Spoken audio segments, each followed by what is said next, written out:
Mansur. Saya SMA di Bandung, S1 di IPB, ya. Saya kemudian S3 tahun 85 juga di IPB. Kemudian saya sekarang masih mengajar di IPB. Untuk membuat ekoenzim ini sebagai salah satu upaya dalam mengembangkan program konservasi tanaman dan juga untuk lingkungan, ya, memperbaiki lingkungan. Nah, kita tahu bahwa di Indonesia ini daerahnya termasuk daerah yang curah hujannya tinggi, sehingga kalau ada tanaman-tanaman yang kering, tentu saja kita perlu membuat dia menjadi tanah yang lembab, basah, sehingga tanahnya subur. Tetapi itu saja tidak cukup, jadi perlu dikasih pupuk. Nah, untuk itu salah satu caranya adalah pemanfaatan ekoenzim ini menjadi pupuk cair, ya. Nah, oleh karena itu kita sebaiknya, ya, memperhatikan lingkungan. Tadi kan untuk lingkungan. Jadi buat lingkungan apa sih yang akan dipakai untuk mendukung pembuatan ekoenzim, ya? Jadi kita tahu bahwa sampah dapur yang dihasilkan setiap rumah tangga itu jumlahnya banyak. Kalau kita perhatikan saja, lalu lintas truk atau gerobak yang membawa sampah itu banyak sekali, berton-ton kalau dikumpulkan. Nah, kita salah satunya adalah membantu untuk mengurangi sampah organik yang dihasilkan dari dapur kita, ya, untuk dijadikan sesuatu yang berguna. Dan yang berguna itu apa? Yaitu pupuk cair organik yang dikatakan ekoenzim. Bahwa kita di sini bermain dengan bahan organik. Nah, makanan yang kita makan tiap hari itu ada yang berasal dari sayuran, buah-buahan, ya, dan ada yang berasal dari hewani.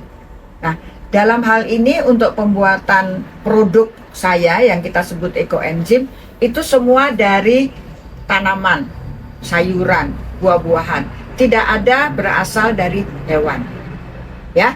Nah, maka saya setiap hari mengumpulkan sisa-sisa sayuran di dapur. Boleh saya minta itu tempat di dapur saya itu ada kontainer seperti ini, ya. Ini suatu stoples bisa, tempat apa saja bisa, dan mempunyai lubang yang besar. Jadi kalau saya masak kulit-kulit buah-buahan, kulit-kulit sayuran, atau potongan kangkung, potongan bayam yang tidak dimakan, ya, tidak dimasak, masukkan di sini, ya. Saya masukkan di sini pagi-pagi, saya udah selesai masak, kemudian saya tutup. Nanti akan saya kerjakan selanjutnya. Nah, jadi prinsipnya adalah sisa-sisa dapur kita tidak buang di tempat sampah atau di TPS, ya. Jadi mengurangi sampah yang menjadi kewajiban pemerintah, Pemda, atau siapa saja, RW atau ya.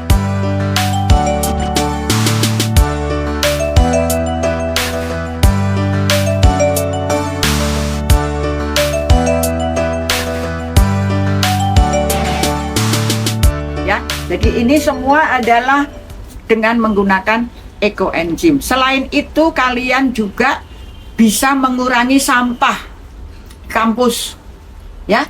Yang jelas ini bisa jadi duit.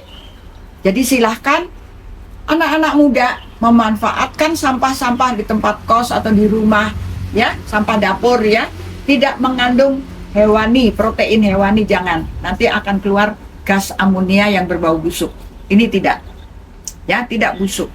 Yang penting adalah sabar, karena 3 bulan, dan jangan lupa dikasih label kapan ditutupnya, penuhnya. Nanti 3 bulan lagi baru jadi duit. Jadi ini menguji kesabaran juga, ya. Kemudian bagaimana berbisnis dengan modal rendah. Saya kira itu, silahkan mencoba, ya, penggunaannya, silahkan juga mencoba pembuatannya. Selamat untuk kalian semua.